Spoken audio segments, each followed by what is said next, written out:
দেখো আজকের ম্যাগি বানাবো একটু টেস্টি করে। আমার রেসিপিতে দেওয়া আছে অন্যরকম, আজ একটু অন্যরকম বানাচ্ছি। পেঁয়াজ কেটে নিয়েছি দুটো, একটা টমেটো, এই দেখো ম্যাগি বি নিয়েছি। দেখো একটু রসুন ফোড়ন দেব আর পেঁয়াজটাকে ভেজে নেব।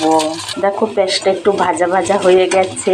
তোমরা ভাববে রসুন দিয়ে করেছি, রসুনটা ভালো লাগে, রসুনটা দিয়ে একবার করে খেয়ে দেখবে, খুবই টেস্ট হয়। টমেটোটা ঢেলে দিলাম, এটা আমি ভেজে নেব। একটা কাঁচা লঙ্কা 2 টুকরো করে দিয়ে দিলাম, এটা আমি সব ভেজে নেব। এই দেখো, তারপরে ম্যাগি মশলাটা আমি দিয়ে দেবো এতে। এই দেখো, দেখো একটুখানি আমি হালকা করে নুন দিয়ে দিলাম আর একটুখানি শুকনো লঙ্কার গুঁড়া দিয়ে দিলাম। এই দেখো, এটাকে দিয়ে আমি ভেজে নেব। এতে এরপরে ঢেলে দেব জল, জলটা ফুটে উঠলে ম্যাগিটা দিয়ে দেব। এই যে দেখো, দেখো একটুখানি ধনেপাতা দেব, স্বাদটা আরও ভালো আসবে।